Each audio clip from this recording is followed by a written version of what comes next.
আলহামদুলিল্লাহ আলহামদুলিল্লাহিল্লাযী হাদানা লিহাযা ওমা কুন্না লাউলা আন হাদানাল্লাহ وأشهد أن لا إله إلا الله وحده لا شريك له شهادة من آمن بالله وكفر بالجبت والطاغوت وأشهد أن سيدنا ونبينا ومولانا محمدا صلى الله عليه وسلم عبده ورسوله সাইয়্যিদুল আখলাকি ওয়াল মাওসুফ ফাকাদ ক্বালা আল্লাহু তাআলা ফি কালামিহিল মাজিদ ওয়া ফিল ফুরকানিহিল হামিদ أعوذ بالله من الشيطان الرجيم بسم الله الرحمن الرحيم إنا أول بيت أُدِيَ لِلنَّاسِ لَلَّذِي بِبَكَّةَ مُبَارَكًا وَهُدًى لِلْعَالَمِينَ সকলে প্রাণ ভরে বলুন আল্লাহু আকবার। এই বাচ্চা ছেলেরা যেখানে যেখানে আছে একটু জোরে আওয়াজ তোলো আল্লাহু আকবার। কারণ বাচ্চাদের তো এখনো পেস্টিস ফেস্টিস হয়নি, মান সম্মান যাবে না। যাদের বয়স 20-30-এর কথা পেরিয়ে গেছে, আমি হাজার বললেও তাদের কণ্ঠের আওয়াজ আমার কানে আসবে না। তাদের অনেক ঝামেলার ব্যাপার আছে, মর্যাদার ব্যাপার, আত্মসম্মানের ব্যাপার, পেস্টিসের ব্যাপার, হাজারো ঝামেলার ব্যাপার দাঁড়িয়ে আছে। তোমরা যখন বড় হবে, পেস্টিস ফেস্টিস হবে, তখন আর বলতে হবে না। এখন ছোট আছো, কোনো বাচ্চা যেন ফাঁকি দেবে না। তোমাদের আওয়াজে একটু চাচা দাদাদের গলা ছাড়ুক, ঠিক না ভুল? বাংলা একটা প্রবাদ আছে, দেখা দেখি চাষ, গায়ে গায়ে বাস। ফাঁকা মাঠের মাঝে যদি কেউ ঘর বাঁধে, আশেপাশে কারো জমি থাকলে সে কি আর ঘিঞ্জিতে থাকবে নাকি? বলে অমুক ঘর বেঁধেছে, আমি ওখানে ঘর বাঁধি, জানলা খুলে দক্ষিণে হাওয়া খাবো, ইলেকট্রিক ফ্যান আর চালাতে হবে না, ঠিক কি না? আবার কেউ যদি জমিতে মুসুরি, সরিষার দানা, গমের দানা বনে, পাশে যদি কারো জমি থাকে, হঠাৎ জমি দেখতে যেয়ে দেখে পাশে কেউ গমের দানা বুনেছে, সরিষা বুনেছে, ও কি জমি ফেলে রাখবে নাকি? ও বলে ও যখন বুনেছে আমিও দুটো বুনি, ওর যদি 37 কেজি হয় আমার তো 12 কেজি হতেও পারে নাকি? এই জন্য চাষ দেখলে মানুষ চাষ করে, ঘর বাঁধা দেখলে ফাঁকা জায়গায় সেখানে পাড়া তৈরি হয়ে যায়। এজন্য বাচ্চারা আওয়াজ দিলে তাহলে চাচা দাদাদের কণ্ঠের আওয়াজ কি বন্ধ থাকবে না? চলবে, আওয়াজ হবে। আল্লাহর নামের আওয়াজ তুলতে আপত্তি আছে নাকি কারো? আল্লাহু আকবার শব্দটি হলো আরবি ভাষা। কি ভাষা? আরবি ভাষা। এর বাংলা অর্থ হলো আল্লাহ মহান, আল্লাহ শ্রেষ্ঠ, আল্লাহ বড়। কথাটার ভিতরে কোনো শক বা সন্দেহ আছে? কোন মিথ্যার লেশমাত্র আছে? আল্লাহর উপরে বড় আর কেউ আছে? তবে এই যুগের বিজ্ঞানীরা বলছে আমরাই আছি। আমরা অ্যাটম বোমা বানিয়েছি, হাইড্রোজেন বোমা বানিয়েছি, রাসায়নিক জৈব বোমা বানিয়েছি, হাজারো যন্ত্রপাতি মেশিন বানিয়ে মানুষের কল্যাণ করেছি। অতএব আল্লাহ বুড়ো হয়ে গেছে আর পারবে না, আমরা এখন জওয়ান আছি। চিল্লায়ে বলুন একটু নাউজুবিল্লাহ, একটু জোরে বলুন নাউজুবিল্লাহ। আল্লাহ বলছেন তোরা জওয়ান আছিস, তাহলে আমি ভূমিকম্প দিচ্ছি একটু রোধ কর। তোরা জওয়ান আছিস, আমি ঘূর্ণিঝড় দিচ্ছি একটু রোধ কর। তোরা জওয়ান আছিস, আমি অতিবৃষ্টি বন্যা দিচ্ছি একটু পানি বন্ধ কর। তোরা তো এখন শক্তিধর ক্ষমতাধর আছিস, আমি আল্লাহ খরা দিচ্ছি একটু মেঘ জমিয়ে পানি বর্ষণ কর। আছে নাকি কোনো বিজ্ঞান? আছে কোনো দার্শনিক? আছে কোনো সাহিত্যিক? কোনো ইঞ্জিনিয়ার? কোনো ডাক্তার? কোনো মাস্টার? কোনো বুদ্ধিজীবী? তাহলে আল্লাহর শক্তির সঙ্গে এখনো পর্যন্ত পাল্লা দেওয়ার মতো কোন ব্যক্তিত্ব পৃথিবীতে আছে? তাহলে আল্লাহ সব শক্তির ঊর্ধ্বে না, সব শক্তির নিম্নে? আল্লাহ যদি সব শক্তির ঊর্ধ্বে হয়, এই সত্য কথা বলতে আমাদেরকে আপত্তি থাকা উচিত। তাহলে একটু জোরে বলুন আল্লাহু আকবার। وقال النبي صلى الله عليه وسلم من بنى لله مسجدا بنى الله له بيتا في الجنة كما قال عليه الصلاة والسلام। সকলে আরেকটা বার চিল্লায়ে বলুন আল্লাহু আকবার। وقال الله تعالى في شان حبيبه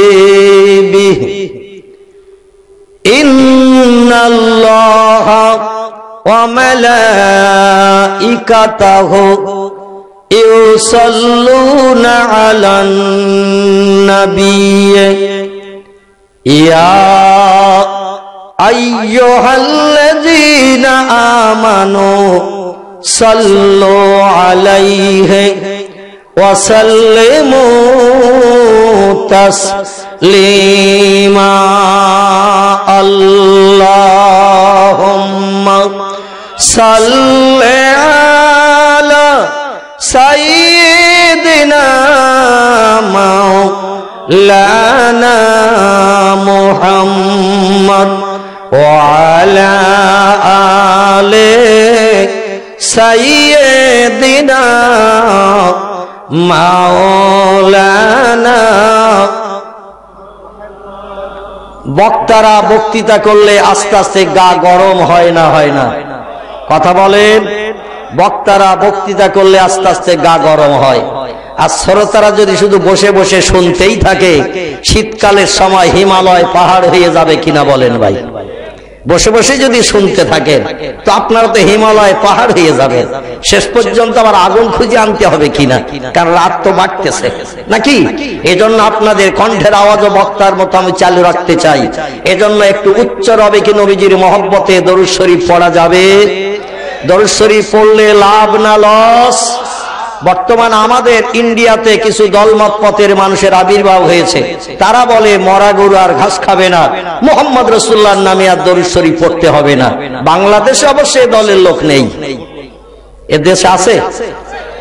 তারা বলে মরা গরু আর ঘাস খাবে না, বেকার মুহাম্মদের নামে দরুদ শরীফ পড়ে গাল ব্যথা করে দরকার নাই। এ দেশে আছে নাকি সে দলের লোক?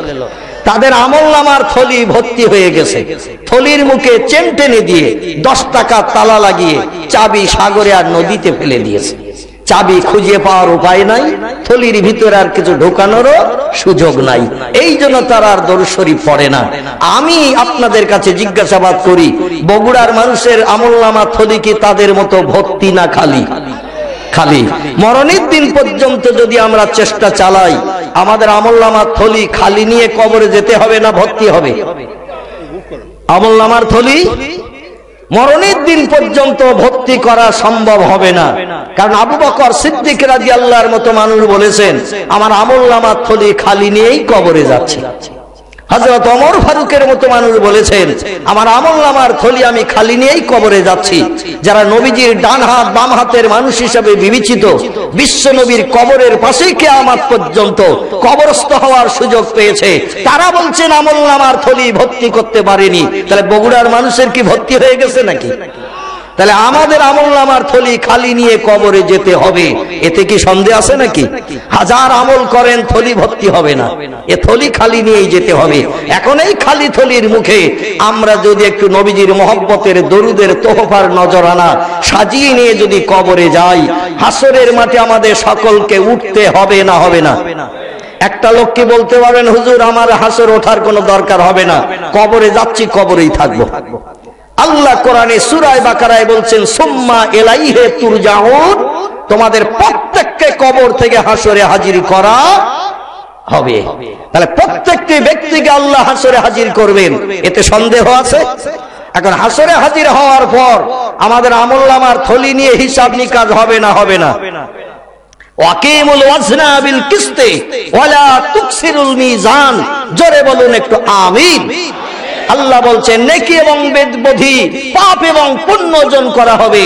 যার পাপের পাল্লা ভারী হবে, ফাসাউফা ইয়ালামুন ইজিল আগলালু ফি আনাকিহিম ওয়াসসালাসিল ইয়াসহাবুনা ফিল হামিমে সুম্মা ফিন্নার ইয়াসজারুন, জোরে বলুন একটু আল্লাহুম্মা আমিন। যার আমলনামার থলি খালি, এই খালি থলি নিয়ে হাসরের মাঠে যখন হাজির হবে, সবের থলি খালি, পাপের থলি পূর্ণ। এ লোকটির আমলনামা যখন মিজানের দাড়ি পাল্লায় চাপানো হবে, চাপানোর কারণে পাপ যদি বেশি হয়ে যায়, মণিকাটা সবের দিকে ঝুঁকবে না পাপের দিকে ঝুঁকবে? পাপের দিকে ঝুঁকবে। পাপের দিকে যদি মণিকাটা ঝুঁকে যায়, আল্লাহ বলছেন খুব তাড়াতাড়ি বান্দা অবগত হবে, ফাসাউফা ইয়ালামুন, খুব তাড়াতাড়ি বান্দা জানতে পারবে, ইজিল আগলালু ফি আনাকিহিম ওয়াসসালাসিল, তাদের গলায় পরানো হবে লোহার শিকলের দড়ি। কিসের কিসের? লোহার শিকলের দড়ি তাদের গলায় পরিধান করানো হবে। আর আমার ফেরেশতারা গরু আর ছাগলের মতো লোহার শিকলের দড়ি গলায় পরিয়ে হড় হড় করে টানতে টানতে নিয়ে যাবে জাহান্নামের মাঠে নিক্ষেপ করার জন্যে। জাহান্নাম ভালো জায়গা না খারাপ জায়গা? কি ভয় হচ্ছে নাকি? এখনো তো মরণ হয়নি। মরণের পর আত্মীয় স্বজন খবর পাবে, মরা মুখ দেখতে আসবে, তারপরে গোসল হবে, কাফনের কাপড় পরানো হবে, খাটিয়া লাশ উঠানো হবে, জানাজা পাঠ করা হবে, তারপরে কাঁধে করে নিয়ে কবরে পোতার পর জান্নাত জাহান্নামের খবর হবে। এ ঠিক বললাম না ভুল বললাম? বেঁচে থাকতে কি জান্নাত জাহান্নামের খবর আছে নাকি? মরণের পর যত সময় কবরে না পুঁততেছে তত সময় জান্নাত জাহান্নামের খবর নাই। তাহলে এখন জোরে বললে কি জাহান্নামে যেতে হবে নাকি? আবার জোরে বললে জান্নাতেও কি যেতে পারবেন নাকি? তাহলে একটু কথাটা জোরে বলেন, জাহান্নাম ভালো জায়গা না খারাপ জায়গা?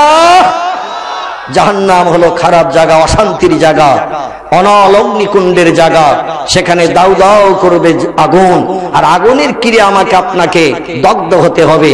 কুল্লামা নুদিজাত জুলুদুহুম বাদদালনাহুম জুলুদান গায়রাহা লিয়াযুকুল আযাব, জোরে বলুন একটু আল্লাহু আকবার, আর একটু চিল্লায়ে বলুন আল্লাহু আকবার। আল্লাহ বলছেন জাহান্নাম কেমন জিনিস, আমার বান্দারা একটু শোনো। আমার ফেরেশতারা লোহার শিকলের দড়ি গলায় পরিয়ে গরু ছাগলের মতো হড় হড় করে টানতে টানতে যে বান্দার নিয়ে যাবে তার ঠিকানা হবে জাহান্নাম। আর এই জাহান্নামে বান্দা যখন পতিত হবে, আমার জাহান্নামের কঠিন আগুন পৃথিবীর আগুনের থেকে 69 গুণ বেশি কঠিন কড়া করে আমি আল্লাহ বানিয়ে রেখেছি আসামিদের অ্যাকশন করার জন্য, আসামিদের শাস্তি দেওয়ার জন্য। ওই আগুনের ভিতরে বান্দা যখন পতিত হবে, আমার আগুনের ক্রিয়ায় ঘোর কৃষ্ণ কালো বর্ণের আগুনের ক্রিয়ায় গায়ের গোস্ত চামড়াগুলো পুড়ে কয়লার মতো ঝরে ঝরে পড়বে।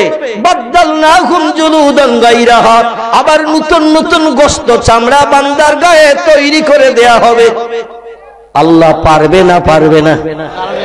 আমার আল্লাহ বলছেন শুধু আমি বলবো কুন, ইন্নামা আমরুহু ইজা আরাদা শাইয়ান আইয়াকুলা লাহু কুন ফায়াকুন।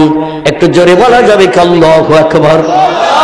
আল্লাহ বলছেন আমি তোমাদের এমন একজন প্রভু, এমন একজন স্রষ্টা, আমি যখন কোন বিষয়ে কোন হুকুম করি, কোন কিছু তৈরি করার পরিকল্পনা কাজ করি, আমার জবান দিয়ে শুধু একটু বলি কুন ভাইয়া, কোন সঙ্গে সঙ্গে সেটা হয়ে যায়। তোমাদের মতো বাড়িঘর বানাতে, আসবাবপত্র বানাতে আমার 2 মাস 6 মাস সময় লাগে না। আমাদের একটা আসবাবপত্র যদি আলমারি সুতোর মিস্ত্রিকে বানাতে বলতে বলা হয়, যখন চাইবো তখন দিতে পারবে নাকি? একটা খাট যদি বানাতে বলি, খাট বানাও নকশা করে সুন্দর করে, বলবে 15 দিন পরে আসেন চাচা, বলবে না? বলবে না? একটা গাড়ির পার্টস গুলো দিয়ে যদি মিস্ত্রিদের বলে, ও 5 জন মিস্ত্রি, হেল্পার 7 জন, একটা বাস কমপ্লিট করো, একটা ট্রাক কমপ্লিট করো, মিস্ত্রি বলবে কিনা 1.5 মাস পরে এসো, বলবে না? বলবে না? আল্লাহ বলছেন আমি শুধু বলি কুন ফায়াকুন, সঙ্গে সঙ্গে সেটা হয়ে যায়। আমার কোনো কিছু বানাতে 1 সেকেন্ডের বেশি 2 সেকেন্ড সময়ও লাগে না। চিল্লায় বলা যাবে কি আমিন? যদি বলেন হোয়াট ইজ দ্য ডকুমেন্ট, তাহলে আপনাদের অনুরোধ করব, পৃথিবীর একটি দেশের নাম হলো সিরিয়া। কি নাম? কি নাম? একটি দেশের নাম হলো সিরিয়া। সিরিয়ার একটি স্থান বর্তমান তার নাম হলো প্যালেস্টাইন। কি নাম? কি নাম? প্যালেস্টাইন। প্যালেস্টাইন এখানে আল্লাহর কোন শব্দের দ্বারা तमाम विश्ववासीर आल्लाहर पाওয়ার शक्ति क्षमता एखोनो विद्यमान। আল্লাহ শুধু বললেন কোন দুতলা বিল্ডিং 14 কামরা ঘর আগুনের কুণ্ড থেকে বেরিয়ে আসার পর পয়গম্বর ইব্রাহিম নবীকে বসবাসের জন্য আল্লাহ কোন শব্দ ব্যবহার করে বিনা রাজমিস্ত্রিতে বিনা জোগাড়ে দুনিয়ার কোন পাথর ছাড়া আল্লাহ পাক শুধু বললেন কোন, সঙ্গে সঙ্গে দুতলা বিল্ডিং 14 কামরা ঘর পয়গম্বর ইব্রাহিম নবীর জন্য তৈরি হয়ে গেল, আজও দাঁড়িয়ে রয়েছে। জোরে বলা যাবে কি একটু সুবহানাল্লাহ? নারে তাকবীর। আমার ভাইরা, এই জন্য আল্লাহ শুধু বলবেন কোন, সঙ্গে সঙ্গে গায়ে আবার নতুন গোশত চামড়া তৈরি হয়ে যাবে। লিয়াযুকুল আযাব, আর নতুন নতুন আযাবের শাস্তি বান্দারা জাহান্নামের ভিতর উপভোগ করতে থাকবে। আল্লাহ বলছেন তবে এই ধারণা নিয়ে যারা তোমরা কবরে এসো না, ওয়ালা তামুতুন্না, এই ধারণা নিয়ে তোমরা যেন মৃত্যুবরণ করিও না, আমার কবরে এসো না, যে জাহান্নামের আগুন দুনিয়ার আগুনের থেকে বেশি কঠিন শক্ত কড়া। অতএব সেখানে আল্লাহ যখন ফেরেশতাদের দিয়ে নিক্ষেপ করে দেবে, 2-10 মিনিট পরে পুড়ে ছাই হয়ে মরে যাওয়ার অসুবিধা নাই। এই ধারণাটা যেন নিয়ে এসো না। আমি আল্লাহ মরণ সমস্ত সৃষ্টি রেখেছি একবার। কবার? সব সৃষ্টির মরণ হবে একবার। সেই মরণ হলো এই পৃথিবীর মরণ। এই পৃথিবীর মরণ সব সৃষ্টির নসিবে একবার জুটবে। আল্লাহ বলছেন তারপর আবার সুম্মা ইহয়িকুম, আবার তোমাদের জিন্দা করা হবে। সব সৃষ্টিকে জিন্দা করব, জিন্দা করে হাশরের মাঠে আমি আল্লাহ জীবনের কৃতকর্মের হিসাব নেবে। কেবল 2টি সৃষ্টির, কটি কটি? কেবল হিসাব নেব 2টি সৃষ্টির। ওয়ামা খালাকুতুল জিন্না ওয়াল ইনসা ইল্লা লিয়াবুদুন। তাফসীরের কিতাবে এসেছে পৃথিবীর সৌন্দর্য শ্রীবৃদ্ধির জন্য আল্লাহ পাক সৃষ্টি বানিয়ে পাঠিয়েছিলেন 18,000। কত? তাফসীরে মাফাতিহুল গায়ব, তাফসীরে মাজিদ, তাফসীরে রুহুল বায়ান, তাফসীরে মাওজিহুল কোরআন, তাফসীরে ইবনে কাসির, তাফসীরে বিজালালুল কোরআন, তাফসীরে মারিফুল কোরআন, তাফসীরে জালালাইন, তাফসীরে কাশফ, তাফসীরে বাইজাবি, বিখ্যাত বিখ্যাত তাফসীরের কিতাবে লেখকের একমত হয়ে লিখেছেন। তারা বলছেন পৃথিবীর সৌন্দর্য শ্রীবৃদ্ধির জন্য আল্লাহ পাক পৃথিবীতে সৃষ্টি পাঠিয়েছিলেন 18,000। আবার কিছু মুফাসসিরগণ বলেছেন 18,000-এর থেকে কিছু বেশি, আবার কিছু মুফাসসির বলেছেন 18,000-এর থেকে কিছু কম। অধিকাংশ বর্ণনাকারীদের মতে এই পৃথিবীর সৌন্দর্য শ্রীবৃদ্ধির জন্য আল্লাহ সৃষ্টি পাঠিয়েছিলেন 18,000। 18,000 সৃষ্টির থেকে হাইব্রিড প্রোডাকশন বর্তমানে বাড়তে বাড়তে দুনিয়ার বিজ্ঞানীরা স্যাটেলাইটের মাধ্যম দিয়ে সব সৃষ্টিকে লাইটের মাধ্যম দিয়ে ধরে নিয়ে বিশ্ববাসীকে জানিয়ে দিয়েছে বর্তমান পৃথিবীতে সৃষ্টির সংখ্যা 1.5 লক্ষ ছাড়িয়ে গেছে। কত বললাম? 1.5 লক্ষ ছাড়িয়ে গেছি। 18,000 থেকে এর থেকে ওর থেকে প্রোডাকশন বাড়তে বাড়তে ইংরেজিদের হাইব্রিড প্রোডাকশন বলা হয়, বাংলা এর যেতে বলা হয়। যেমন খচ্চর, আল্লাহ খচ্চর দুনিয়ায় পাঠায় নাই, ঘোড়া এবং গাধার মিলনে একটি নতুন পশুর আবিষ্কার হলো জঙ্গলে, এর নাম হলো খচ্চর। যেমন আমাদের বাড়ি অনেকের পশু আছে, নাম তার জার্সি গরু, আছে না নাই? আল্লাহ কি জার্সি পাঠিয়েছিলেন নাকি? এ জার্সি গরু পাঠায়নি, গরু আর মহিষের বিট দিয়ে নতুন আবিষ্কার করেছে বিজ্ঞানীরা। মাথার দিকে তাকিয়ে দেখবেন গরুর মতো ভাব, পিঠের দিকে তাকিয়ে দেখবেন সলিমউদ্দিন চাচার মহিষের মতো ভাব। ঠিক না ভুল? ঘাড় গর্দান সমান, ছুটি ফুটি কিচ্ছু নাই। জার্সি গরুর পিঠটা মহিষের মতো ভাব, মাথার দিকে গরুর মতো ভাব। এ আগে ছিল না, 2 রকম বিট দিয়ে প্রোটেকশন বানিয়েছে। সিলভার কাপ, জাপানি পুঁটি, গ্লাস কাপ, এসব মাছ ছিল নাকি আগে? এসব হাইব্রিড প্রোটেকশন তৈরি হয়েছে। এই হাইব্রিড তৈরি হতে হতে বর্তমান পৃথিবীতে সৃষ্টির সংখ্যা বাড়তে বাড়তে 1.5 লক্ষ ছাড়িয়ে গেছে। কতটা বললাম? আগামীতে আরো বাড়বে না কমবে? আরো বাড়বে, কারণ জনসংখ্যা যত বাড়বে সৃষ্টি তত বাড়বে। বান্দা কি না খেয়ে মরবে নাকি? ওয়ামা মিন দাব্বাতিন ফিল আরদি ইল্লা আলাল্লাহি রিজকুহা। চিল্লায়ে বলুন আল্লাহু আকবার। জলে এবং স্থলে, ডেঙ্গা এবং পানিতে যত সৃষ্টি বাস করে, সব সৃষ্টি আল্লাহর রিজকের উপরে নির্ভর করে। আল্লাহ সব সৃষ্টির খাওয়া দেয় না? দেয় না? না খেয়ে কেউ মরে নাকি? না খেয়ে কেউ মরে না, যা মরে সব খেয়েই মরে, ঠিক কি না? না খেয়ে যদি কেউ মরত, তাহলে আমরা পৃথিবীর ইতিহাস আজ আলগা করলে দেখতে পাবো পাকিস্তানের জমিনে ভূমিকম্প হলো 2004 সালে, বিল্ডিং ভাঙা, চায়ের তলায় চাপা পড়লো 80,000 মানুষ। কত? 80,000 মানুষ চাপা পড়লো বিল্ডিং ভাঙা, চায়ের তলায়। ভূমিকম্পে ভেঙে গেল। আমেরিকার এক্স প্রেসিডেন্ট বিল ক্লিন্টন পর্যন্ত মোশাররফের দেশের ভূমিকম্প দেখার জন্য আসলো। এক জায়গায় দাঁড়িয়ে দাঁড়িয়ে দৃশ্য দেখে চোখের বাইরে বুক ভাসালো। এমন মর্মান্তিক ঘটনা পৃথিবীতে আমার জীবনে দেখি নাই। বিল ক্লিন্টন তথ্য দিল, এক্স প্রেসিডেন্ট আমেরিকার। আমার ভাইরা দেশের মানুষ আপনজন হারা হয়ে কেঁদে কেঁদে চোখের বাইরে বুক ভাসালো। বিল্ডিং মানা চাইগুলোকে ক্রেন মেশিন দিয়ে সরিয়ে সরিয়ে মচা মরা পচা গলা লাশগুলো শুধু বার করা হলো। কাপড় জড়িয়ে কফিন বন্দি করে মাটির তলায় পোতা হলো। আর পচা গলা পোকাওয়ালা লাশ এ তো গোসল করানো সম্ভব না, এজন্য পেপার জড়িয়ে জড়িয়ে কফিন বন্দি করে মাটির তলায় কবর দেয়া হলো। এলাকার পরিবেশ যাতে খারাপ না হয়, কারণ বেঁচে আছে যারা ভূমিকম্পের পর, তাদের তো বিবি বাচ্চা নিয়ে সংসার করতে হবে। মরা পচা গন্ধ যদি ছুটতে থাকে, এলাকার পরিবেশ খারাপ হয়ে যাবে। তারাও মরণ বরণ করবি। যৎসত্তর কাজ চালানো হলো।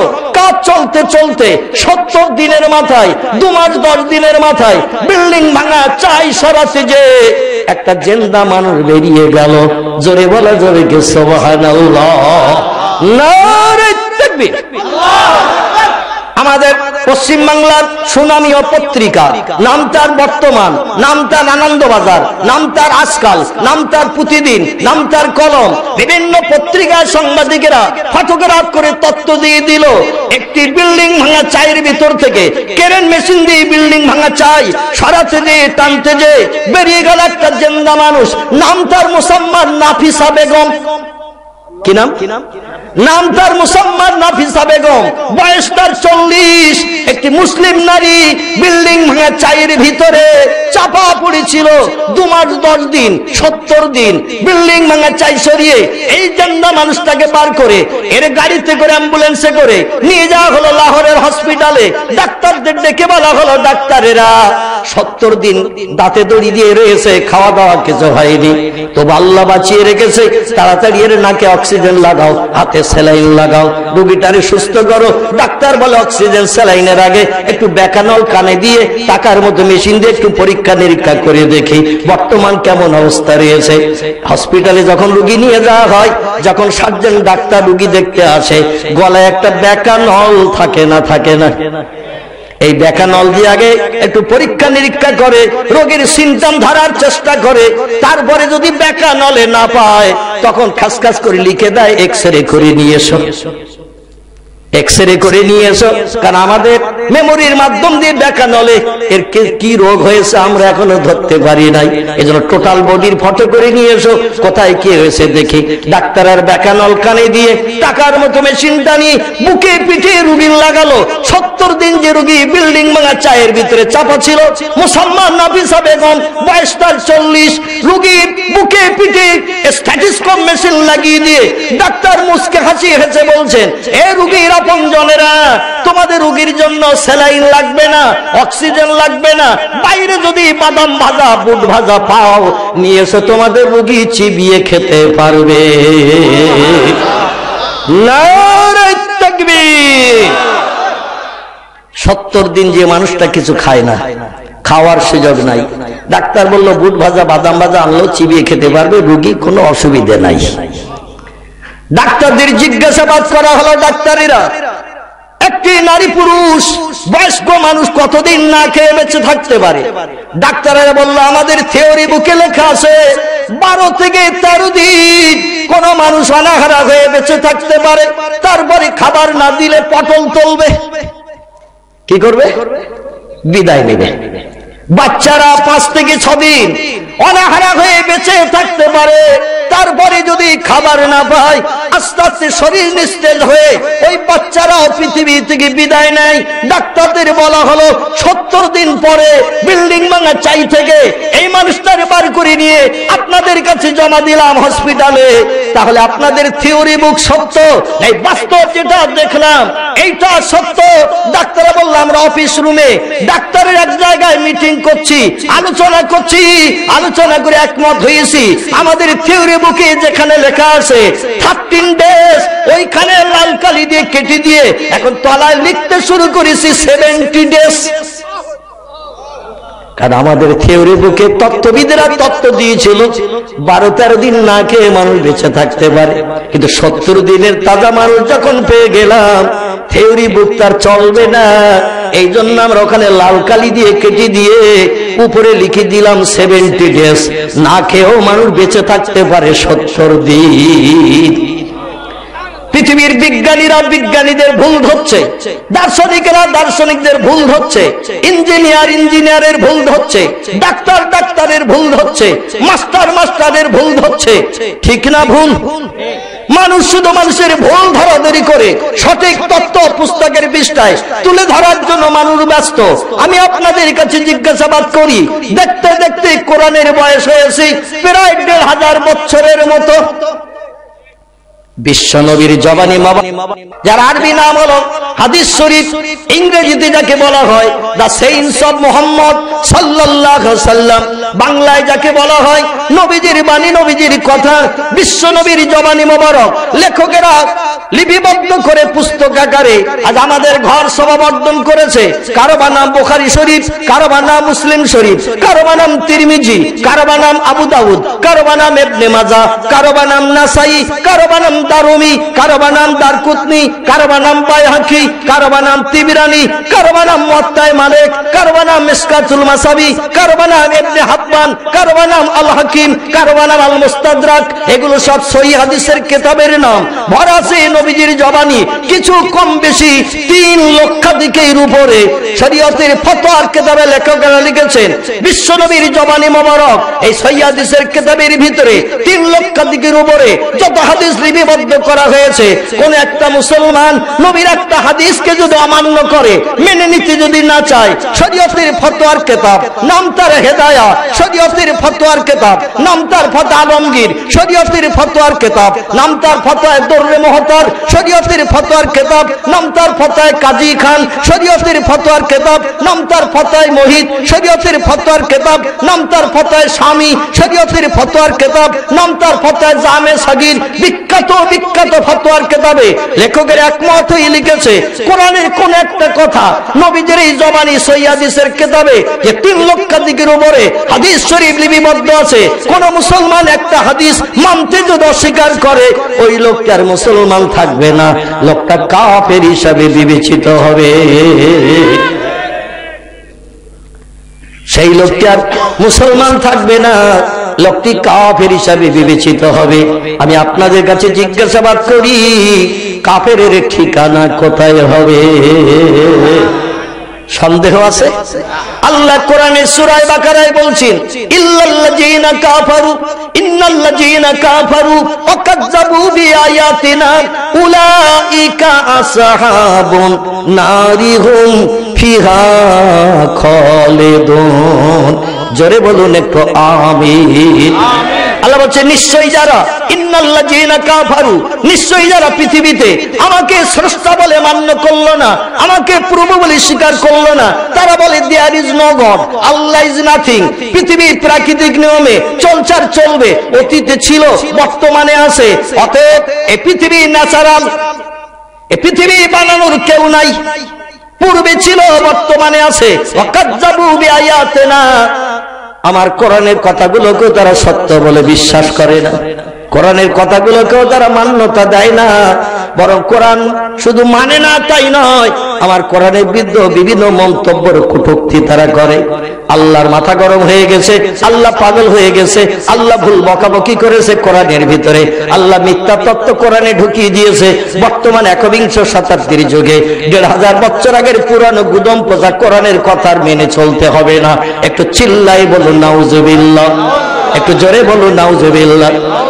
যারা ওই দলের আছেন তাদের বলতে হবে না, ও দলের দুই একজন থাকলেও থাকতে পারে কিনা। আপনাদের বাংলাদেশের একটি নারীর নাম তো আপনারা কম বেশি জানেন। ময়মনসিংহ জেলার ইউনিভার্সিটি থেকে এমএ ফার্স্ট ক্লাস ডিগ্রি অর্জন করেছিলেন, কলম ধরে অনেকগুলো বই লিখেছেন তিনি। একটি বইয়ের নাম নির্বাচিত কবিতা, একটি বইয়ের নাম নির্বাচিত কলাম, একটি বইয়ের নাম ফেরা, একটি বইয়ের নাম জীবনবোধ যৌন চেতনা, একটি বইয়ের নাম ছোটবেলার মেয়ে, একটি বইয়ের নাম লজ্জা। আমাদের কলকাতায় তার নতুন সংস্করণ হয়েছে দ্বিখণ্ডিত নামে। লেখিকার নাম হলো মিসেস তসলিমা নাসরিন। বর্তমানে হিন্দু ধর্ম গ্রহণ করে দিল্লিতে বাস করছে। বর্তমান হিন্দু ধর্ম গ্রহণ করে মন্দিরে দিয়ে পূজা দিয়ে নারকেল ভেঙে পূজা দিয়ে হিন্দু ধর্ম অবলম্বন করে আমাদের দিল্লিতে বাস করছে। আমাদের কলকাতা এসেছিল এখান থেকে বছর ২-৩ আগে, এসে কিছুদিন ছিল। কলকাতা শান্তির শহর, ভালো শহর, আরামের শহর, দেখার অনেক কিছু রয়েছে কলকাতায়। তাই এখানে এসে তার মন গড়ে গেল, বলল কলকাতায় থাকবো। আর সকালবেলা মুসলমানদের কোরআনের বিরুদ্ধে, নবীর বিরুদ্ধে সাংবাদিকদের কাছে তথ্য দেব, আর সাংবাদিকরা আমার তথ্যটা হেডলাইনে প্রথম পৃষ্ঠায় লিখে দেবে। কিছু হিংস্র প্রকৃতির সাংবাদিক আছে, তারা ইসলামের বিরুদ্ধে কেউ কিছু বললে সঙ্গে সঙ্গে হেডলাইনে সেটা লিখে দেয়, মুসলমানদের অপমান করার জন্য।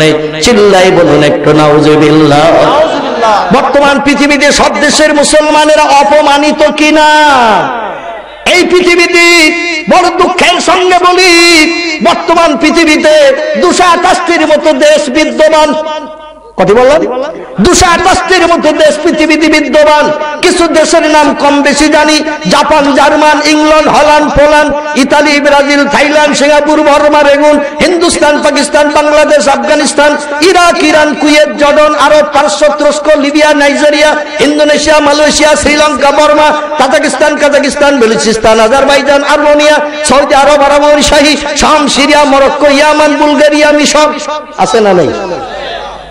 ২২৮টির মতো দেশ বিদ্যমান। এই ২২৮টি দেশের বর্তমান জনসংখ্যা হলো ৭৬৫ কোটির উপরে।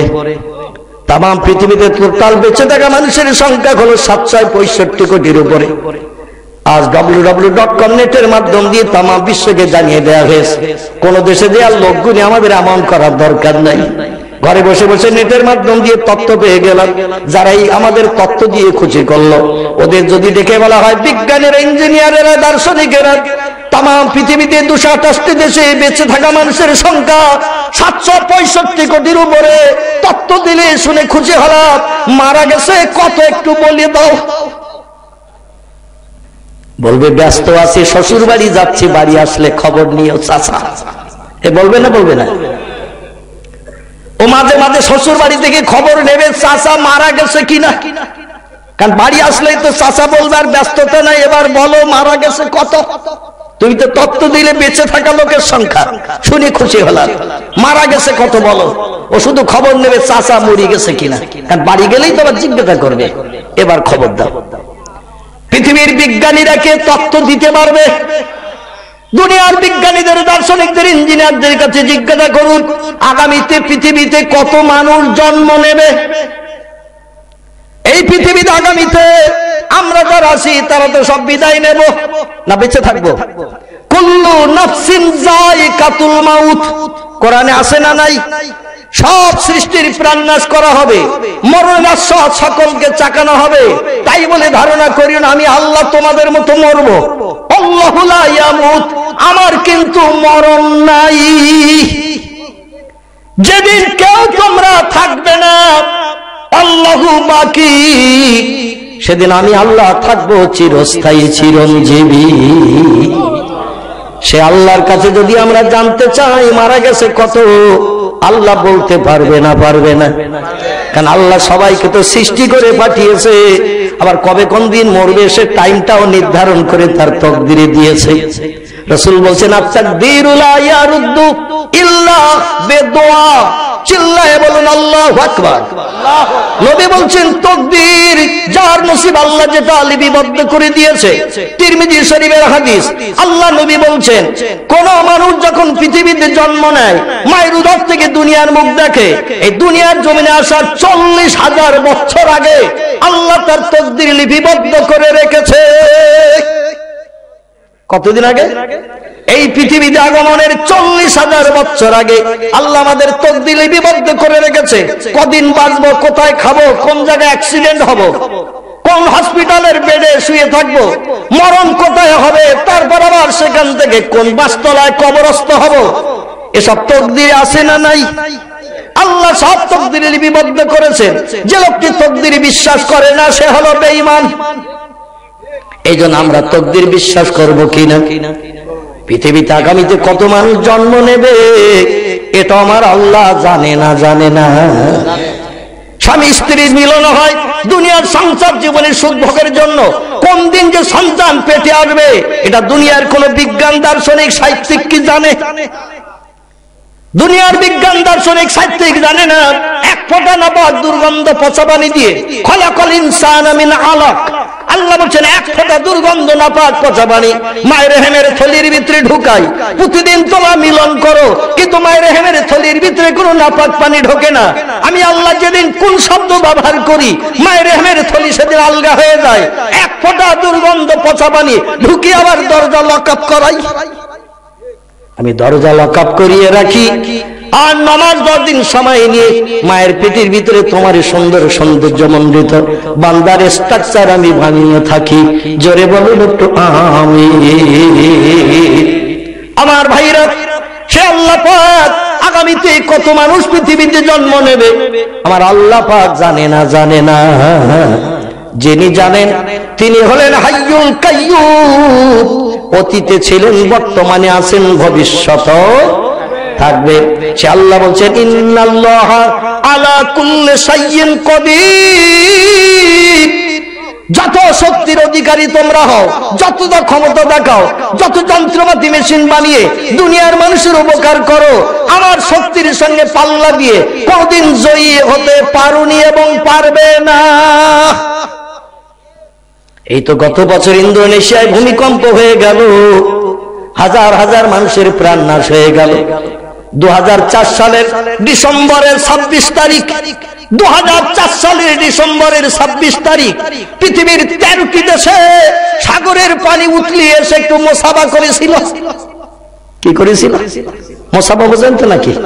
আমরা হাতে হাত লাগাই না, দোয়া পড়ি, পড়ি না, পড়ি না? আমার ভাইরা, ইয়াগফিরুল্লাহু লানা ওয়া লাকুম আইয়াকুম, আল্লাহ তোমার উপরে রহম করম দান করুক, তোমার উপরে দয়া দাক্ষিণ্য দেখাক। হাতে হাতে মুসাফা করে দোয়া পড়ি না, পড়ি না? পানি বকে আল্লাহ ডেকে বললেন পানি আমার বান্দাদের সঙ্গে একটু মুসাফা করে এসো। পানি বলল কিভাবে যাব? আল্লাহ বলেন ভোর 5:15 ডিসেম্বরের 26 তারিখ। এই ডিসেম্বর মাসটা শীতকাল হয় না গরমকাল হয়? এই কদিন আগে চলে গেল না ডিসেম্বর। ডিসেম্বর মাসটা হয় শীতকাল। এই শীতকালের সময় ভোর 5:15, তখনও সূর্যোদয় হয়নি, হব হব ভাব চলতেছে। আল্লাহ বলেন এই সময় যাও, বান্দাদের খুঁজে পেতে সুবিধা হবে। আর সব কম্বলের ভিতরে রয়েছে, বান্দাদের খুঁজে পেতে সুবিধা হবে। কিন্তু ডায়াবেটিস রোগী যারা ভোরবেলা উঠে রাস্তায় হাঁটে কিনা তারা, আবার যারা কাজকর্ম করে মিল কল কারখানায়, তারা উঠে গেল সাইকেল চালিয়ে চলে যাচ্ছে কারখানায় অ্যাটেন্ড করতে। কেউ বা যায় মোটর সাইকেলে, কেউ বা বলে দুরন্তগামী পরিবহনে, বাসে যায় না বিভিন্ন জায়গায় কাজকর্মে অ্যাটেন্ড করার জন্য যায়। আল্লাহ বলেন সর্বপ্রথম অ্যাকশন করো তাদের যারা ডায়াবেটিস রোগী হিসাবে মুয়াজ্জিনের আযানে কান দিল না, মসজিদে জামাতে শরীক হলো না, ওরা ডাক্তারের থিওরি মনে হাঁটা চলা শুরু করে দিয়েছে। প্রথম ধরো ওদের পানির গতিবেগ ছিল ঘন্টায় 150 কিলোমিটার বেগ। কত? 150 কিলোমিটার বেগ ছিল পানির গতিবেগ। 55 ফুট উঁচু হয়ে পানি এসেছে সাগরের কানা উতলিয়ে, 5 তলা বিল্ডিং পানির তলায় তলিয়ে গেছে। পৃথিবীর 13টি দেশ, কোনবা দেশের নাম ইন্দোনেশিয়া, কোনবা দেশের নাম মালয়েশিয়া, কোনবা দেশের নাম শ্রীলঙ্কা, কোনবা দেশের নাম ভারত, এই ভারতের তামিলনাড়ু, এইভাবে 13টা দেশ একসঙ্গে পানি এসে হাজির 55 ফুট উঁচু হয়ে। যারা বলে আল্লাহ বৃদ্ধ বুড়ো হয়ে গেছে, ক্ষমতা নাই, আল্লাহ বলে আছে কিনা একটু দেখে নে এবার। তোদের ঠাকুর দাদা টাদা যারা আছে বিজ্ঞান দার্শনিক, ওদের ডাক আমার সঙ্গে একটু মোকাবেলা করতে বল। হেঁটে চলছিল রাস্তায় যারা, পানির তলায় তলিয়ে গেল তারা। সাইকেলে যাচ্ছিল যারা, পানির তলায় পরে তলালো তারা। মোটর বাইকে যাচ্ছিল যারা 50-60 কিলোমিটার গতিতে, পানি 150 কিলোমিটার বেগে ছুটছে, তাহলে পানি ওদের ধরতে পারবে না। এরপর পরিবহনে যাচ্ছে 80-90 কিলোমিটার বেগে দুরন্তগামী বাচ্চা পেয়ে, তাদেরও পর্যন্ত পানির তলায় তলিয়ে দিয়ে দিল। আল্লাহ বলল এবার ওদের ধর যারা এখনো কম্বল ছাড়িনি, মুয়াজ্জিনের আযানে কান দেয়নি, মসজিদ মুখো হয়নি, এখনো কম্বল মুড়ি দিয়ে রয়েছে। আমি জানি 8:30টার আগে ওরা ফেলে উঠবে না, এজন্য ওদের একটু ধরার কথা পরে বলি। যারা চলছে তাদের আগে ধর, সব ধরে নিয়ে নিল। এখন যারা কম্বল মুড়ি দিয়ে ভোরবেলা ছিল, এরা কেউ কি বাঁচবে? 5 তলা বিল্ডিং তলিয়ে দিয়ে পানি চলিয়ে গেল, মানুষ মারা গেল 15 মিনিটের ভিতরে 4.5 লক্ষের উপরে।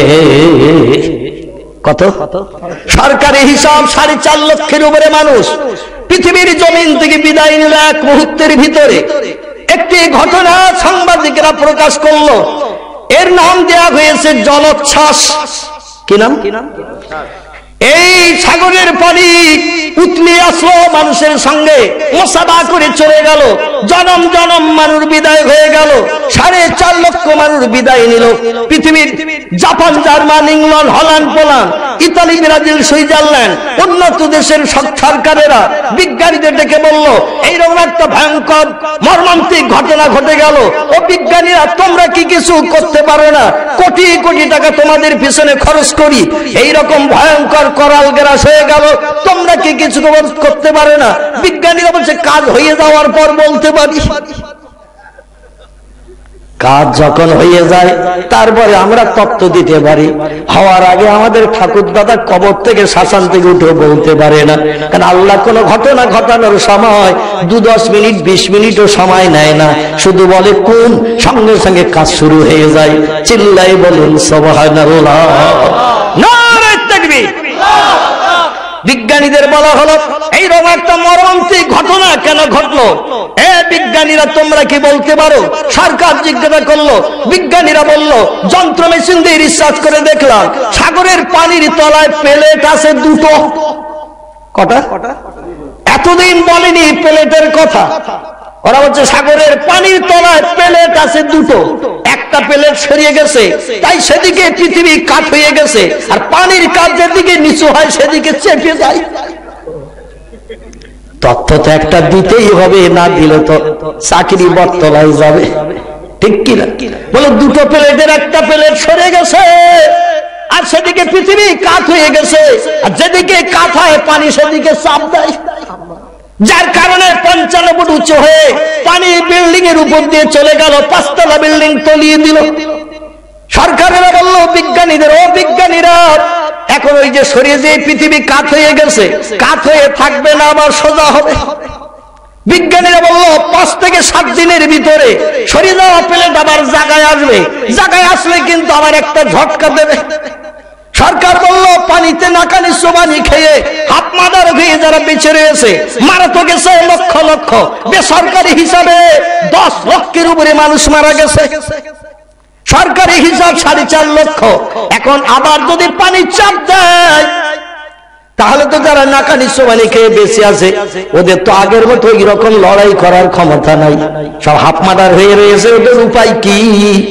বিজ্ঞানীরা বললো আমরা একটা তত্ত্ব দিচ্ছি বেঁচে থাকার জন্য, সাগরের কিনারায় ঘন ঘন গাছ লাগিয়ে দাও।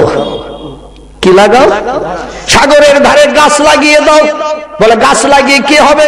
বলে পানি উঁচু হয়ে আসবে, গাছে ধাক্কা খাবে, আর বাড়ি ঘর চালাবে না মানুষ, এই সুযোগে অন্তত জায়গা দেখে নিতে পারবে। আল্লাহ বলেন ক গ্লাস খেয়েছিস বিজ্ঞান দার্শনিকের একটু বল, আমার কোরআন একটু আলগা করে দেখ। আমি নূহ নবীর জীবনে কোরআনে কোট করে দিয়েছি, জোরে বলুন একটু সুবহানাল্লাহ।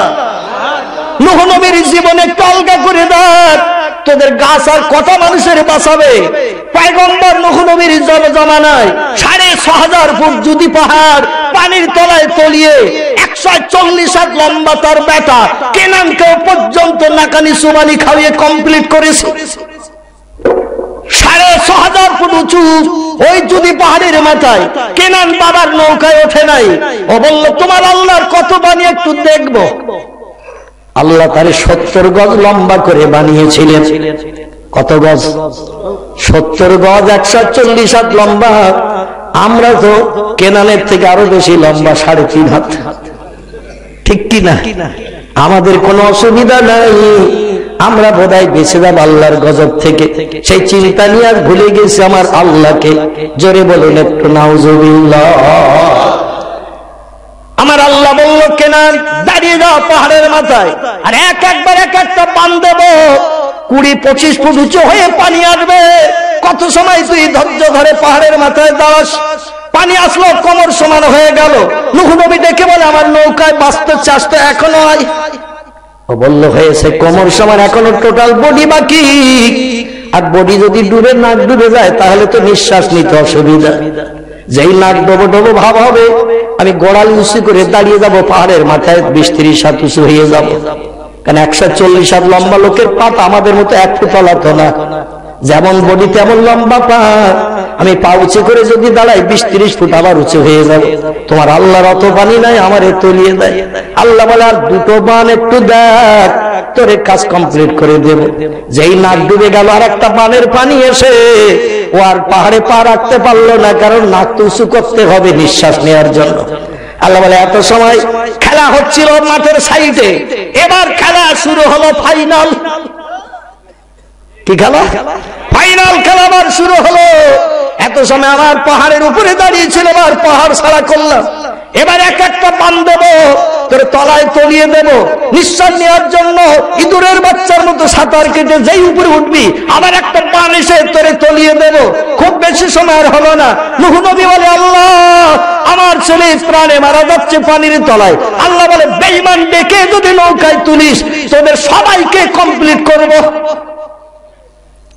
নূহ নবী ডেকে বলেন আল্লাহ ও আমার ছেলে না, ছেলে হলে নিশ্চয় আমার ডাকে সাড়া দিত, বাবার মর্যাদা দিত।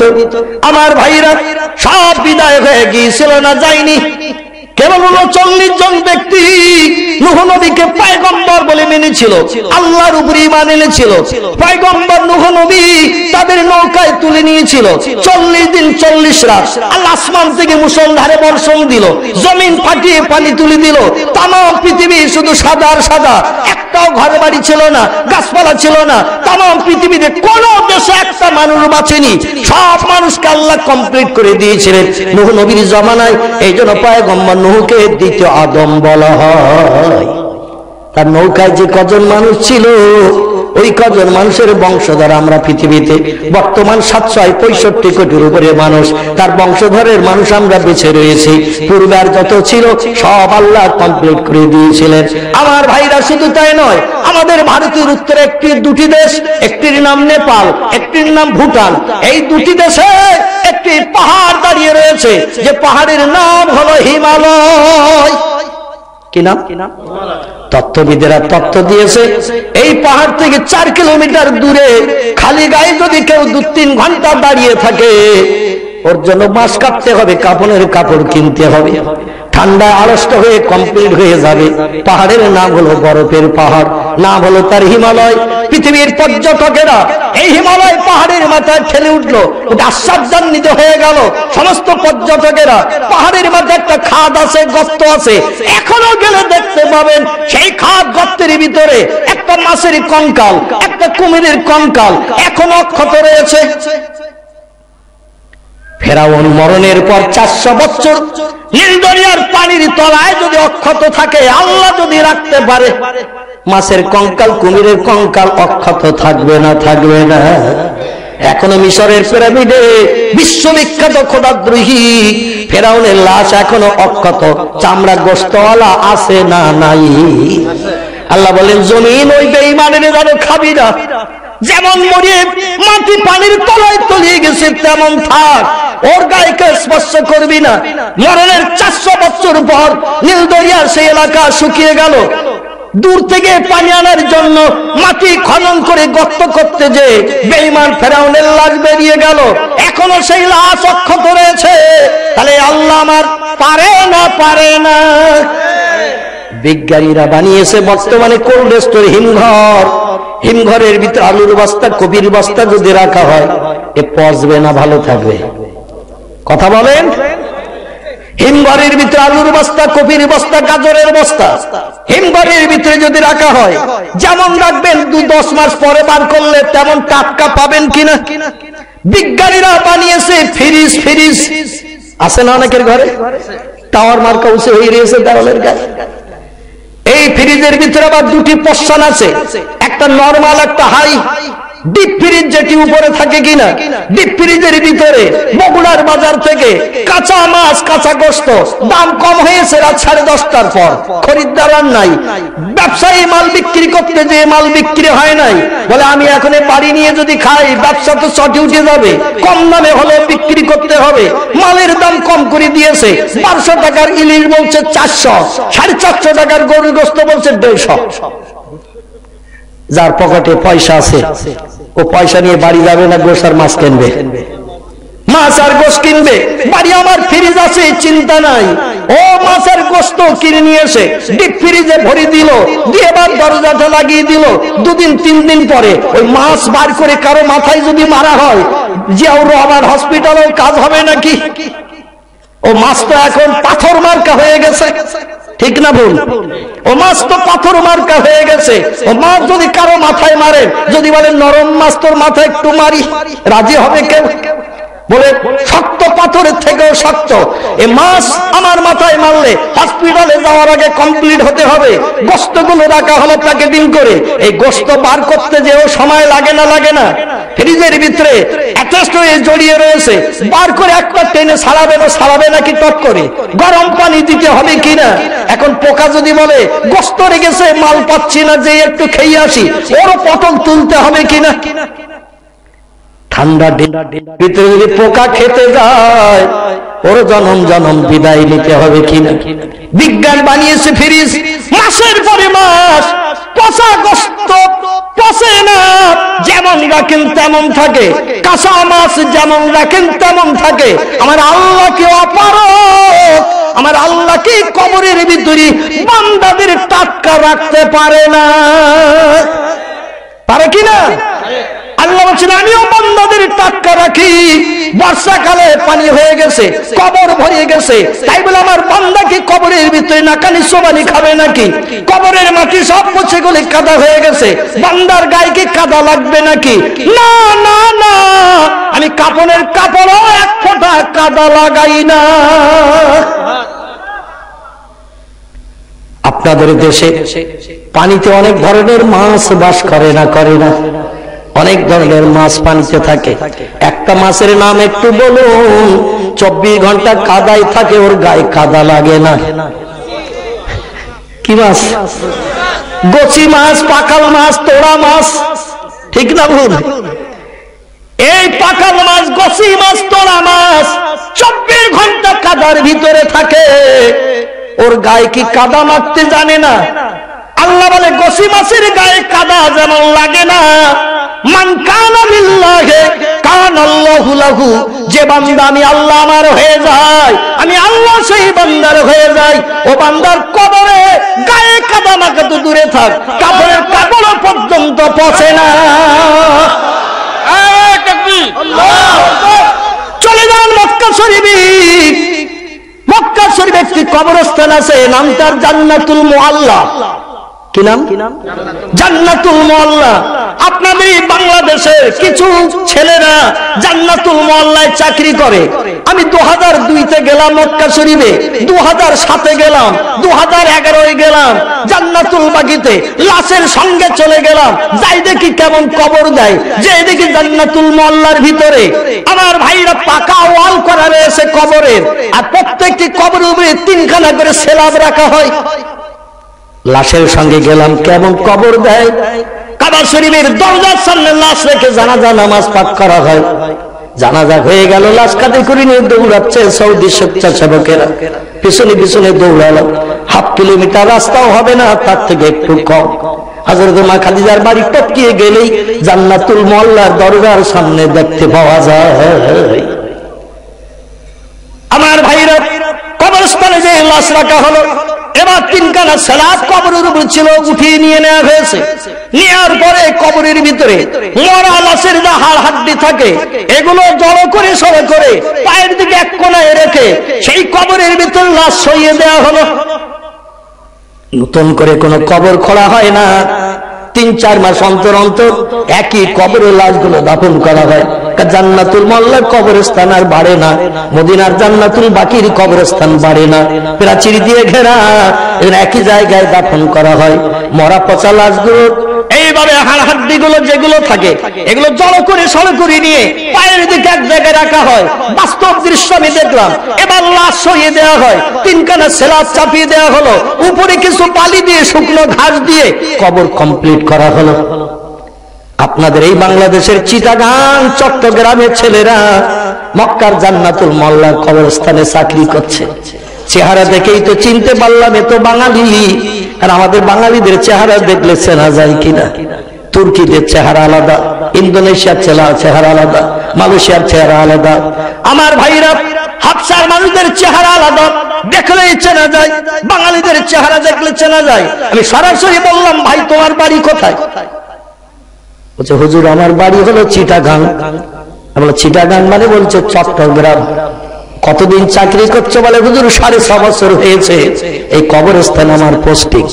আমি বললাম তো কবরে লাশ দাফন করা হলো, দেখতে পেলাম ওই যে বাকি কবরগুলো রয়েছে, কিছু দেখলাম কবরের মাথা খালি, কিছু কবরের মাথায় দেখছি বড় বড় পাথর রাখা। ও চিটাগাংয়ের যুবক ভাই, কবরের মাথার কাছে পাথর রাখা কেন? কিছু কবরের মাথায় পাথর রাখা নাই। যেখানে আজকের এই কবর দেওয়া হলে কবরটার মাথাও পাথর নাই। ব্যাপারটা কি? বলে হুজুর তাজ্জব খবর শুনুন, যে কবরের ভিতরে লাশ পচেনি, কাফনের কাপড়ে মাটির দাগ লাগেনি, সেলাব তুলে দেখলাম টাটকা।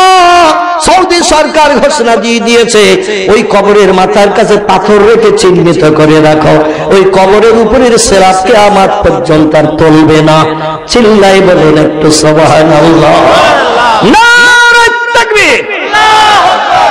ওই লাশগুলো আল্লাহ প্রেমিক, আল্লাহওয়ালা। রাসূল বলছেন ইন্নাল্লাহা হারামা আন তাকুল আলাল আরদি আসজাদাল আমবিয়ায়ে ফানাবিয়াল্লাহি হাজ্জুন ইয়ারজাকু। মিসকাত শরীফ 125 পৃষ্ঠা। আল্লাহর নবী সোনার জবানিতে জানিয়েছেন, ইন্নাল্লাহ, নিশ্চয় আল্লাহ পাক, হারামা, তিনি হারাম সাব্যস্ত করেছেন, নিষেধ করেছেন, বারণ করে দিয়েছেন, আন তাকুলা, ভক্ষণ করতে, খেতে, আলাল আরদ, দুনিয়ার মাটিকে, আসজাদাল আমবিয়া, নবী আম্বিয়া, আউলিয়া আউলিয়া। কারণ রাসূল বলেছেন আল উলামা ওয়ারাসাতুল আম্বিয়া, আমার পরে কিয়ামত পর্যন্ত পৃথিবীতে নবীর আগমন আর হবে না। ওয়ালা তাযালু তায়ফাতুম মিন উম্মাতিল আওসান ইন্নাহু সায়াকুনু ফিল উম্মতি কাযাবুনা ওয়া সালাসুন কুল্লুহুম ইয়াজামু আন্নাহু নাবিয়াল্লাহি ওয়া আনা খাতামান নাবিয়্যিন লা নাবিয়্যা বাদি। জোরে বলুন একটু আল্লাহু আকবার। বিশ্বনবী 1500 বছর আগে সোনার জবানিতে জানিয়ে দিয়েছে, আমার অবর্তমানে পৃথিবীতে 30-এর অধিক ব্যক্তি পয়গম্বরের দাবি করবে, 30-এর অধিক ব্যক্তি মহামানবের দাবি করবে। কুল্লুহুম ইয়াজআম, প্রত্যেকটি নবী দাবিকারী হলো মিথ্যুক। আনা খাতামান নবিয়্যিন, আমি হলাম পয়গম্বরদের শেষ। লা নবিয়্যা বাদি, আমার পরে আর কোন ব্যক্তি পয়গম্বর হবে না, হবে না, হবে না। জোরে বলুন একটু আমিন। তবে আমার পরে আর পয়গম্বর পৃথিবীতে আসবে না বলে ইসলাম কি দুনিয়া থেকে চলে যাবে নাকি? ইসলাম কি মিলামাত হবে নাকি? আমার এই পয়গম্বরী কাজ কিয়ামত পর্যন্ত পৃথিবীতে চালাবে যারা, তারা হলো ওলামায়ে হাক্কানি। ওলামায়ে হাক্কানিরা কিয়ামত পর্যন্ত আমার এই পয়গম্বরীর কলেমার দাওয়াতের কাজ চালাবে। এরা হলো পয়গম্বর, আমি মুহাম্মদ রাসূলুল্লাহ আমার ওয়ারিস। জোরে বলুন একটু আমিন। কোরআন হাদিসের বিজ্ঞ পণ্ডিত যারা হবে, সে মতো আমল করে যারা চলবে, এদের বলা হয়েছে ওলামায়ে হাক্কানি। কোরআনের ভাষায় এদের বলা হয় ওলি আউলিয়া। কি বলা হয়? কোরআনের ভাষায় বলা হয়েছে ওলি আউলিয়া। ফার্সি ভাষাকে বলা হয় দোস্ত, ইংরেজিতে বলা হয় ফ্রেন্ড, বাংলাদেশে বলা হয় আল্লাহর বন্ধু। বাংলাদেশে বলা হয় আল্লাহর বন্ধু, ফার্সিতে বলা হয় আল্লাহর দোস্ত, ইংরেজিতে বলা হয় আল্লাহর ফ্রেন্ড। আল্লাহ বলছে আমার সঙ্গে যারা ফ্রেন্ডগিরি করলো, দোস্তি করলো, আমার সঙ্গে যারা বন্ধুত্ব করলো, লা খাউফুন আলাইহিম, বিপদে মুসিবতে যারা পড়বে, তার পয়গম্বরেরা কলেমার দাওয়াত দিতে যে ইবলিস শয়তান অনুচরদের কাছে পয়গম্বরেরা বাধা পেয়েছে। ঠিক না ভুল? পয়গম্বরেরা প্রত্যেকটি পয়গম্বর কলেমার দাওয়াত দিতে যে, ইসলামের কথা বলতে যে, আল্লাহর কথা বলতে যে, শয়তান অনুচরদের কাছে পয়গম্বরেরা বাধা পেয়েছে না পায়নি? বিশ্বনবী মুহাম্মদ রাসূলুল্লাহর ইন্তেকালের পরে এই কলেমার দাওয়াতের কাজ যারা করবে, এরা হলো ওলামায়ে হাক্কানি, এরা হলো আল্লাহর বন্ধু। এরাও বাধা পাবে না? পাবে না? এরাও বাধা পাবে। শয়তান কোনোদিন চায় না আল্লাহর দ্বীনের কাজ চলুক আর আমি ঘুমিয়ে থাকি। শয়তানের চিন্তা হলো দুনিয়ার সব মানুষকে বেঈমান বানিয়ে আমি একা জাহান্নামে পড়ব না, ওদের নিয়ে ঢুকবো। এই জন্য শয়তানের কাজ চলবে কিয়ামত পর্যন্ত। সন্দেহ আছে নাকি? কিন্তু শয়তানের বিরুদ্ধে দ্বীনের কাজ করবে যারা, এদের পিছনে শয়তান তার দলবল লাগিয়ে দেবে না? দেবে না? তার দলবল লাগিয়ে দেবে, সন্দেহ নাই। আর দলবল লাগিয়ে দিলে দ্বীনের কাজ করা মানুষের পিছনে বিপদের আশঙ্কা আসবে কিনা?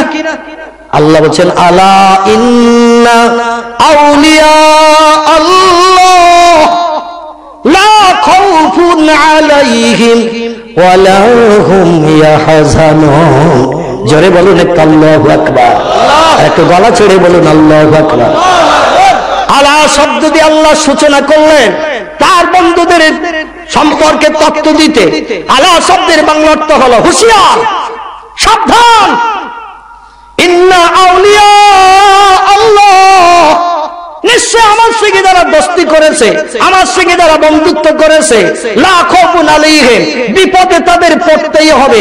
আর শয়তান ভালো মানুষের কাজে বাধা দেবে, আর বিপদে মুসিবতে যখন তারা পড়বে তারা যেন ভয় না পায়। ওয়ালা হুম ইয়াহজানুন, রাতের আধারে তারা ঘুম কামাই করে যেন চিন্তা ভাবনা না করে। তাদের হেফাজতের দায়িত্ব স্বয়ং আমি আল্লাহ নিয়েছি। জোরে বলা যাবে না সুবহানাল্লাহ? আমি আল্লাহ তাদের হেফাজতের দায়িত্ব নিয়েছি। আর আমার দ্বীনের কাজ করতে যে যদি তারা ইবলিস অনুচরদের কাছে জীবন উৎসর্গ করে দেয়, আল্লাহ বলছেন তারাই হলো সফল কাম। কারণ কোরআন আমি 4টে দলের মানুষের জীবনী কোট করে দিয়েছে, 4টে দলের নাম বলে দিয়েছে। যারা কবর থেকে হাসরে উঠে 50,000 বছরের লম্বা দিন সূর্যের রৌদ্রে দাঁড়িয়ে থাকবে না, কষ্ট পাবে না, পিপাসার্ত হবে না, ক্ষুধার্ত হবে না। কবর থেকে হাসরে ওঠার পর বিচার শুরু করার আগে আমি সর্বপ্রথম 4টি দলের মানুষকে জান্নাত হালাল বানিয়ে দেব। কটা? উলাইকা আন'আমাল্লাহু মিনান নাবিয়্যিন ওয়াস-সিদ্দীকিন ওয়াশ-শুহাদায়ে ওয়াস-সালিহিন। জোরে বলুন একটু আল্লাহু আকবার। আল্লাহ বলেন 4টি দলের মানুষ হিসাব নিকাশবিহীন হাসরের মাঠে আমার তরফ থেকে ইনাম পাবে, তোহফা পাবে, গিফট পাবে। তাদের কোনো চিন্তা ভাবনা করতে হবে না। 4টি দলের একটি দলের নাম আল্লাহ কোরআনে কোট করেছেন, নবী আম্বিয়ার দল। কারা তারা? নবী হলো এক বচন, আম্বিয়া হলো বহু বচন। একজনকে বলা হয় নবী, বহুজনকে বলা হয়েছে আম্বিয়া। এই নবী আম্বিয়ার মর্যাদা পৃথিবীতে যারা পেয়েছে এদের কোনো হিসাব নিকাশ নেওয়া হবে না। বিনা হিসাবে হাসরের মাঠে এরা জান্নাত হালাল বানাবে। আমি যদি আপনাদের বলি আমাদের শখ আছে কিনা নবী হওয়ার মতো? নবী হওয়ার শখ আমাদের আছে না নাই? কথা বলেন। আছে। কিন্তু কিয়ামত পর্যন্ত কোন ব্যক্তি যদি চেষ্টা চালায় নবী কেউ হতে পারবে নাকি? কেউ নবী হতে পারবে না। নবীর খাতা ব্যান্ড হয়ে গেছে। কোরআনের 22 পারা সূরা আহজাবের ভিতরে আল্লাহ জানিয়ে দিয়েছেন খাতামান নবিয়্যিন, আমার মুহাম্মদ রাসূলুল্লাহকে দি নবীর খাতা খতম করে দিলাম। এই জন্য কিয়ামত পর্যন্ত আমরা যদি বেঁচে থাকি, চেষ্টা যদি চালাই, নবী কেউ হতে পারবো না। তাহলে আসুন 2 নম্বরের দলটা দেখি। 2 নম্বরের দল কারা যাবে জান্নাতে? আল্লাহ বলছেন ওয়াসিদ্দিকিন, পৃথিবীতে যারা কথা বলবে, সত্য কথা বলবে, জীবনে মিথ্যার আশ্রয় নেবে না, মিথ্যা কথা বলার অভ্যাস যার নাই, আবু বকর সিদ্দিকের মতো সত্য কথা বলবে। পয়গম্বরের মুহাব্বতের সাহাবী আবু বকর সিদ্দিকের সঙ্গে আমি আল্লাহ তাকে জান্নাত হালাল বানাবো। এখন 100 কথা যদি আমরা বলি, অন্তত 99টা কথার ভিতরে কিছু মিথ্যা ঢুকে যায়। আরে মিথ্যা ঢোকার মূল যন্ত্রের নাম হলো মোবাইল। ঠিক বললাম না ভুল বললাম? আপনাদের কারো কাছে নেই? আছে? আমি তো মনে করছিলাম বাংলাদেশের লোকেরা ব্যবহার করে না। তবে বর্তমানে এখন শুধু এই আঙুলটা দিয়ে শুধু ঘষাঘষি চলতেছে। এখন আর সুইচ টেপাতে বি নাই, এখন শুধু আঙুল ঘষাঘষি। ঠিক বললাম না ভুল বললাম? 24 ঘন্টা মোবাইলের উপরে এখন ছেলেদের নজর। এই মোবাইলে বন্ধু বন্ধুর কাছে ফোন করছে, মিন্টু কেমন আছো, কোথায় আছো? বলছে আমি চায়ের দোকানে আছি, ভাত খাচ্ছে বাড়ি। ও বাড়ি ভাত খাচ্ছে, বন্ধু ফোন করেছে কোথায় আছো? বলছে আমি চায়ের দোকানে আছি। বলে না বলে না? কারণ বন্ধু যদি বলি বাড়ি আসি, ও তো টাকা পায় 3500, এসে হাজির হবে। কোথায় পাবো টাকা? বলি চায়ের দোকানে রয়েছি। কোন চায়ের দোকান তাও বলে না। স্ত্রী স্বামীর কাছে ফোন করছে রাত 10:30টায়, রাত বেড়ে গেছে, কোথায় আছো? বলছে আমি চেয়ারম্যানের সঙ্গে মিটিংয়ে আছি। ও রয়েছে সিনেমা হলের ভিতরে, লাল হলুদ নিয়ে অ্যাকশন চালাচ্ছে।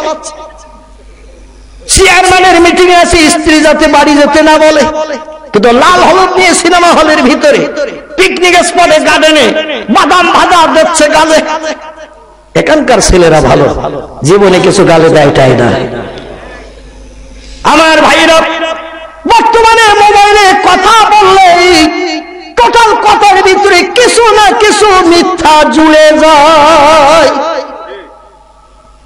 আল্লাহর নবী 1500 বছর আগে বললেন আরবাউ ইযা কুন্না ফিকা ফালা আলাইকা মা ফাতাকা মিনহু হিফজুল আমানাতি ওয়া সিদকুল লিসান ওয়া ইফাতুন ফি তুমাতিন ওয়া হুসনুল খলিকা। একটু চিল্লায় বলা যাবে আল্লাহু আকবার, আর একটু জোরে বলা যাবে না আল্লাহু আকবার। বিশ্বনবী বললেন 4টি আমল আমার উম্মতেরা জীবনের সঙ্গে যদি প্রতিফলিত করতে পারো, ফালা আলাইকা, আর কোন জিনিসের প্রয়োজন তোমাদের হবে না। মা ফাতাকা মিনহু, এই 4টি আমল দুনিয়ার সংসার জীবনে সৌভাগ্যের জন্য, কবর হাসর পরকালে নাজাতের জন্য 4টি আমল তোমাদের জন্য এনাফ, যথেষ্ট। এই 4টি আমল যে লোকটি করবে দুনিয়ার সংসার জীবনে সুখী হবে, কবর হাসর পরকালে নাজাত পাবে, আমার আল্লাহকে আপন বানাতে সুবিধা পাবে। জোরে বলা যাবে কি সুবহানাল্লাহ?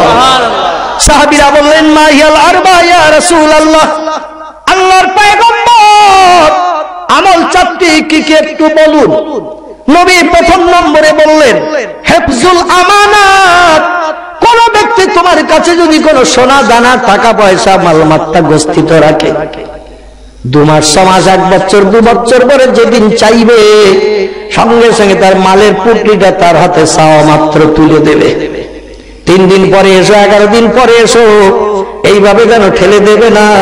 আবার পুটলির ভিতরে কি রেখে তোমার কাছে আমানত রেখেছে, সুযোগ বুঝে গিরো খুলেও যেন তুমি দেখবে না। এখন আমাদের কাছে যদি কেউ কিছু রাখে, কি রেখেছে, রাতের গভীরে ঘুম থেকে উঠো গিরো খুলে দেখি না। যদি কিছু বার করে নেওয়া যায় সেটা তো আমার হবে, আবার গিরো দিয়ে রেখে দেব, যেদিন চাইবে সেদিন দেব। এমনটা হয় না। নবী বলছেন আমানতের